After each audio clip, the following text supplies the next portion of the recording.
Selamat datang, Mystikus Channel.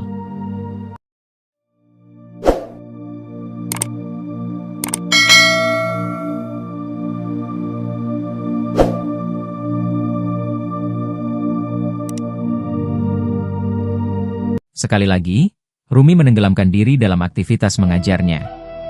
Dan, seiring dengan berlalunya tahun ajaran semakin banyak pula jumlah santri yang datang untuk menerima ajarannya. Khotbah-khotbahnya yang menggugah perasaan dan sikapnya yang toleran menarik banyak orang miskin di Konya. Para petani, perajin kulit, buruh semua mendengarkan dengan saksama, dan tak seorang pun yang beranjak meninggalkan khotbahnya. Rumi berbicara terbuka, dan mengkritik cara-cara mereka yang sesat tak peduli apakah dia itu sultan atau dari kalangan menteri.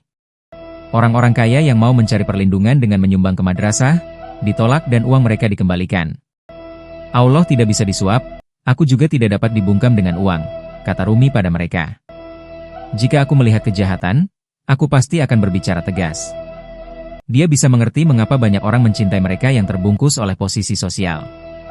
Sebetulnya, bukan karena tindak kesalehan atau kedalaman pengetahuan, atau karena kekuasaan mereka, tapi karena pudarnya nyala api ilahi di dalam hati setiap orang. Meskipun beberapa santrinya secara pribadi memprotes, Rumi tetap mengizinkan orang-orang Yahudi dan Kristen datang ke madrasah untuk mendengarkan pengajarannya. 72 agama di dunia ini sebetulnya tidak sungguh ada, urainya pada mereka yang mencibir sikapnya. Setiap aliran kepercayaan ataupun sekte itu satu. Kebenaran dan kebohongan, baik dan buruk, pengetahuan dan pembelajaran, serta kesalehan dan iman semuanya itu sebetulnya adalah satu saja bila kita tidak mempedulikan bentuknya. Nyala api itu selalu ada di sana, tak peduli usia ataupun status, meskipun beberapa orang berusaha untuk menutup-nutupinya atau bahkan menolak keberadaannya. Rumi menegur orang yang seperti itu, sehingga banyak yang memusuhinya. Namun, sejauh ini tetap lebih banyak orang yang berkumpul untuk mendengarkan khotbah dan menerima berkahnya. Nyala api itulah yang dia cintai, dan dimanapun dia menemukan api itu, dia mensyukurinya, entah nyala itu pada diri anak-anak, pengemis, ataupun pangeran. Dengan cepat jumlah santrinya berkembang melebihi pengikut ayahnya. Rumi tak mengharapkan apapun dari kenyataan itu.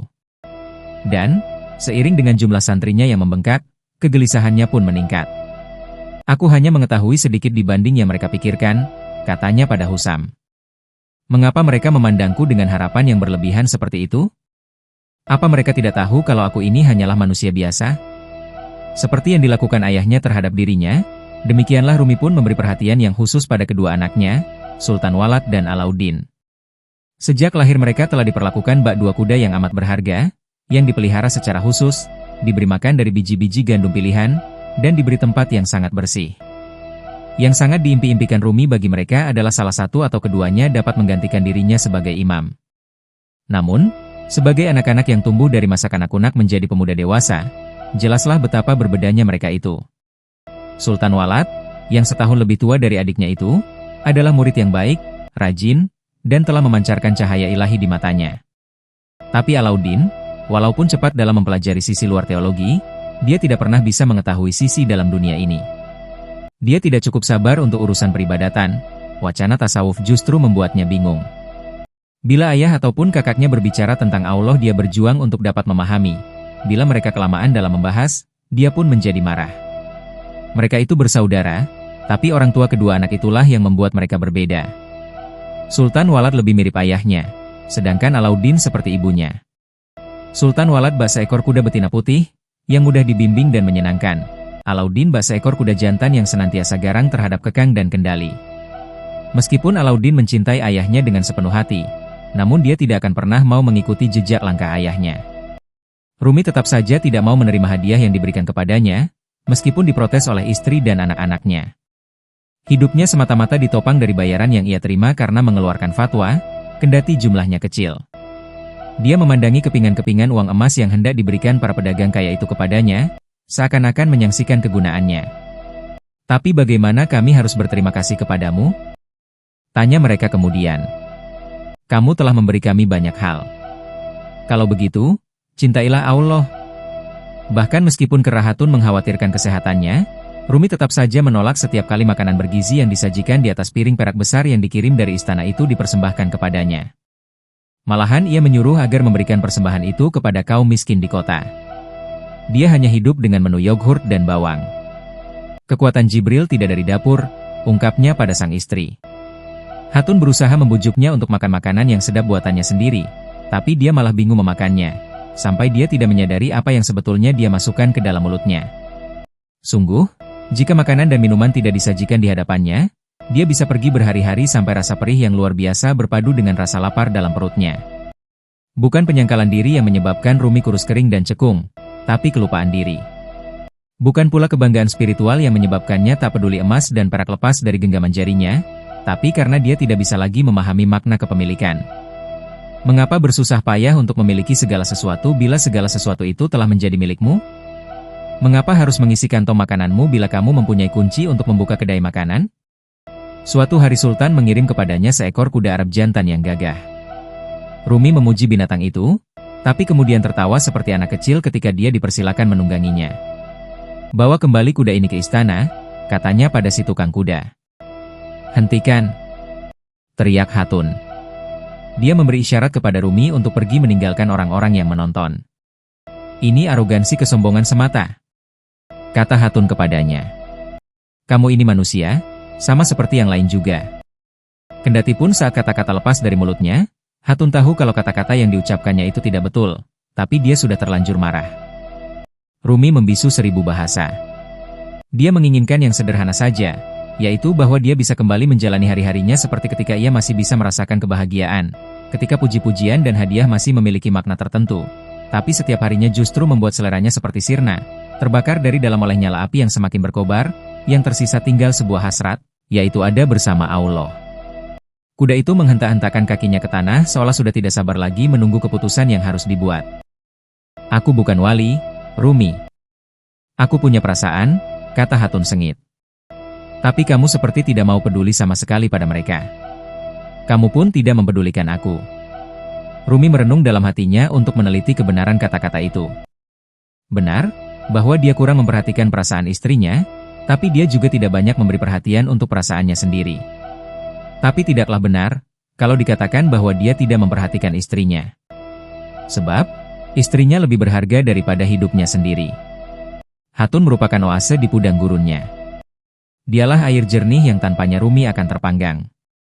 Dia tahu bahwa Hatun telah mengabdikan dirinya demi kepentingannya. Di tahun-tahun sulit, yang tidak pasti, ia telah menahan kehendaknya sendiri demi mengikuti kehendak suaminya. Akankah hal itu mengubah sifatnya demi membahagiakan istrinya? Akankah karena hal itu Allah lantas memberinya wajah yang lebih sesuai dengan yang lain? Bagaimanapun kamu adalah istriku, dan aku memperhatikanmu sebagai istriku. Aku akan memperbaiki ledakanku, kata Rumi. Maka berusahalah untuk menyesuaikan diri. Dengan cara apa? Kamu harus bertindak sesuai dengan statusmu, kata Hatun. Kamu itu sekarang seorang syaikh, yang memiliki prestis dan kedudukan terhormat bukan seorang pengemis. Dia memanggil kuda itu lalu menempelkan pipinya ke leher kuda itu, seraya membisikkan kata-kata lembut padanya. Telinga kuda itu pun tegak, lalu melirik ke pintu gerbang seolah melupakan orang yang di dekat lehernya. Tapi siapapun yang mengerti bahasa kuda tahu bahwa dia sedang mendengarkan. Rumi mengangkat kakinya untuk naik ke pelana, tapi kemudian pikirannya berubah. Dia menepuk pantat kuda itu dan mendecak-decak, yang menyebabkan kuda itu berlari ke depan, melewati pintu gerbang lalu ke jalan raya. Tukang kuda itu pun lari mengejar kuda itu, sambil berusaha menarik tali kekangnya. Tapi Rumi memintanya untuk membiarkan kuda itu terus berlari. Aku akan berjalan di atas tanah tempat aku berpijak, katanya. Hanya jenazah yang menuju ke pemakaman diusung di atas pundak para pengusungnya. Hanya di masjid dan madrasah Rumi bisa sungguh-sungguh menjadi dirinya sendiri, seorang yang mencintai Allah melebihi segala sesuatu. Bila sudah berdiri di hadapan jemaah yang berhimpun, dan memperhatikan wajah mereka yang menengadah meskipun tidak terarah kepadanya, tapi melampaui dirinya, yaitu kepada pintu-pintu sorga, dia bisa sampai ke lidahnya berkata-kata dan berkata-kata terus, dan mencurahkan waktu demi waktu seluruh waktunya. Itulah yang menjadi panggilan hidupnya. Itulah kesukaannya. Itulah makanan dan minumannya. Rumi merasa semakin jenak duduk di kursi profesornya, dan dia senang ketika penduduknya mengekspresikan kecintaan mereka kepadanya. Sekarang ketika dia berkhotbah di Masjid Jami, jalan-jalan konya pun menjadi lengang. Mereka mulai menyapanya Maulana pemimpin dan walaupun dia berusaha untuk tidak menghiraukannya, gelar itu tetap melekat padanya. Bagaimanapun dia adalah pemimpin jemaah. Dan, meskipun seluruh rangkaian khotbahnya sudah berakhir, Semua angkat bicara seolah meminta agar semua menciptakan keheningan. Dan sampai-sampai pendengar yang sangat menaruh perhatian akhirnya merasa kecapean. Dan ketika Rumi menurunkan tatapannya dari langit-langit, dia mendapati dirinya dalam keadaan seperti semula sendirian. Aku mempunyai segalanya, kata Rumi pada dirinya sendiri. 2 anak yang kuat dan gagah. Istri yang setia. Jemaah yang menghormati aku. Makanan cukup, pakaian pun cukup. Aku telah berkelana sedemikian jauh dan belajar banyak hal. Aku mempunyai tangan, kaki, dan suara. Lantas, mengapa aku tetap merasa tak puas? Rumi membutuhkan nasihat syekhnya, dan dalam ketiadaannya, dia mencoba berbicara dengan tokoh-tokoh kota yang pantas, tapi mereka hanya mengingatkannya akan kewajibannya, dan menyuruhnya untuk menghilangkan rasa laparnya mengingat makanan penduduk kota yang melimpah. Tugas keulamaannya sederhana, yaitu mengungkapkan makna yang tersembunyi di balik kitab suci agar dapat dipahami oleh orang-orang awam, memindahkan Allah dari halaman kitab suci serta membuatnya hidup dalam hati para pendengarnya. Rasa laparmu merupakan buah perbuatanmu sendiri, kata Hatun kepadanya. Bersyukurlah kepada Allah atas apa yang kamu miliki, dan jangan meminta apapun lagi. Rumi berusaha menemukan kebahagiaan di jalan berdebu tempat kakinya berpijak. Dia berpura-pura senang bila ketentuannya menuntut demikian, berlaga senang atas hal-hal sepele dalam kehidupan ini seperti pengamatannya pada kelakuan orang lain. Dia makan banyak-banyak, tidur banyak-banyak, memaksa dirinya mengambil pemberian orang yang ditinggalkan di pintunya. Dia belajar untuk mudah tertawa dan menyembunyikan perasaannya, melakukan sesuatu sesuai dengan cara yang diinginkan orang lain, dan dia berhasil melakukan semuanya itu sehingga tak seorang pun tahu makna senyuman di wajahnya. Lapar adalah kondisi manusiawi yang lumrah, kata Hatun kepadanya. Apakah kamu melihat bahwa orang lain mengeluhkan jalan yang kamu tempuh ini? Tidak, pikir Rumi, dan itulah mengapa aku merasa begitu sendirian.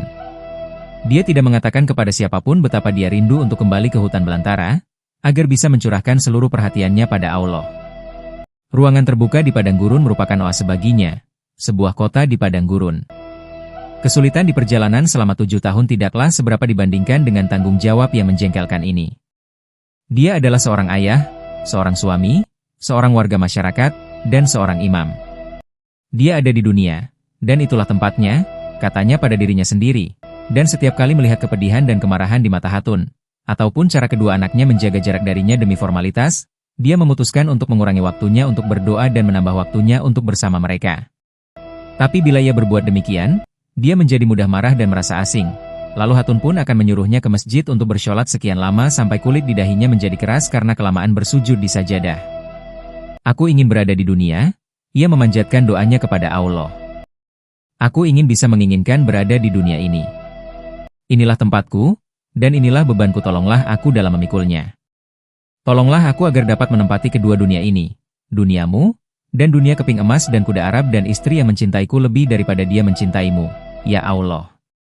Suatu malam seorang utusan datang ke madrasah, Said Burhan telah pergi ke sorga. Untuk kedua kalinya dia meninggal, kata Rumi dengan bercucuran air mata. Pertama dia meninggalkanku, kini dia meninggalkan dunia. Aku tidak bisa lagi melihatnya. Rumi memanggil murid terkasihnya, dan menyatakan bahwa mereka akan duduk bersimpuh dalam doa sepanjang malam.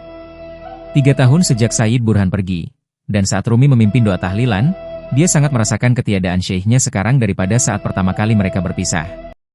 Mengungkap dirinya itu bagaikan syal hangat, yang begitu akrab yang telah dilupakan dan dicampakkan, dalam menghadapi serangan angin musim dingin dari urusan-urusan duniawi. Rumi telah berusaha membungkus dirinya dengan jubah resminya, mencari kehangatan dalam kuliah-kuliah, ceramah-ceramah, dan doa-doa permohonan yang ditulisnya serta fatwa yang dikeluarkannya, tapi semua itu justru membingungkannya, dan segera menarik perhatiannya dari udara dingin yang menusuki lehernya, dan tidak menimbulkan kesenangan sama sekali di tengah segala aktivitasnya.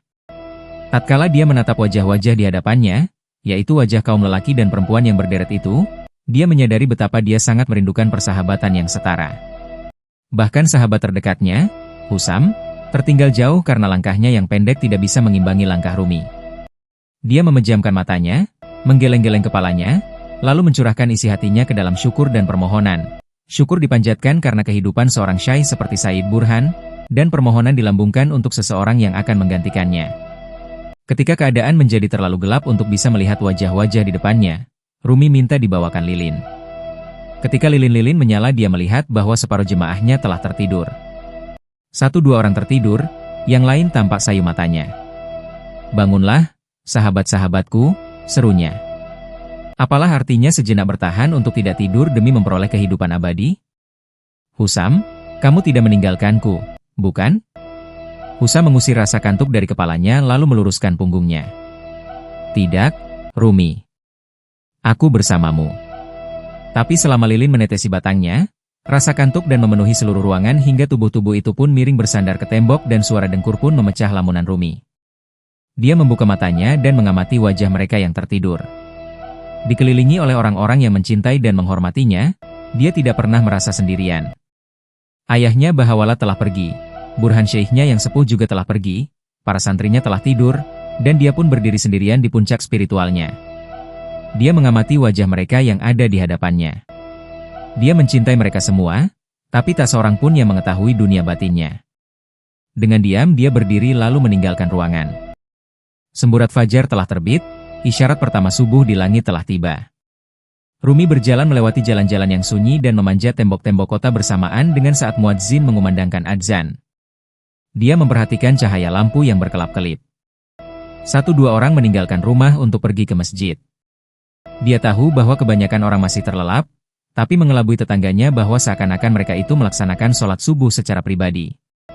Meskipun telah mengetahui hal itu selama bertahun-tahun, hati Rumi masih saja diliputi kekecewaan. Mereka itu orang-orang yang baik, bertakwa dan baik hatinya, tapi mereka tetap tidak bisa taat menjalani sholat meski hanya 5 kali sehari. Apakah dia dihukum karena kesendirian yang abadi bahkan santrinya yang terdekat pun meninggalkannya di saat harus berjaga meski hanya semalam? Telah lama Rumi merindukan seorang sahabat. Dengan senang hati dia akan memeluk pelayan yang menampakkan cahaya pengertian di matanya, tapi dia seperti kuda Arab jantan dari kandang Amir yang dibawa ke tempat pemberian makanan ternak di antara kawanan keledai. Ia akan dengan mudah menandingi sahabat lainnya. Lalu kebahagiaan macam apa yang ada dalam pertandingan yang tidak seimbang itu? Dia berhenti lalu menepuk-nepuk debu, secara ritual bertayamum sebelum meniupinya sampai bersih sebagai persiapannya untuk sholat. Dengan menghadap ke Mekah, dia mengangkat kedua tangannya persis, di kedua sisi telinganya dan menyerukan Allahu Akbar. Setelah itu dia mengingat kembali kata-kata terakhir Sayyid Burhan. Kamu tidak akan sendirian. Seorang sahabat yang agung akan datang kepadamu, yang akan menjadi sebuah cermin bagimu. Kamu akan kagum pada gambaran dirimu sendiri yang terpantul daripadanya, dan dunia akan berdiri mengagumi cintamu. Ya Allah, semoga kata-kata itu menjadi kenyataan, gumamnya. Nantikan kisah Maulana Jalaluddin Rumi selanjutnya dalam Rumi Series di Mystikus Channel. Jika Anda menyukai Mystikus Channel silahkan like, komen, share, subscribe, dan nyalakan tanda lonceng untuk mengikuti update terbaru. Terima kasih.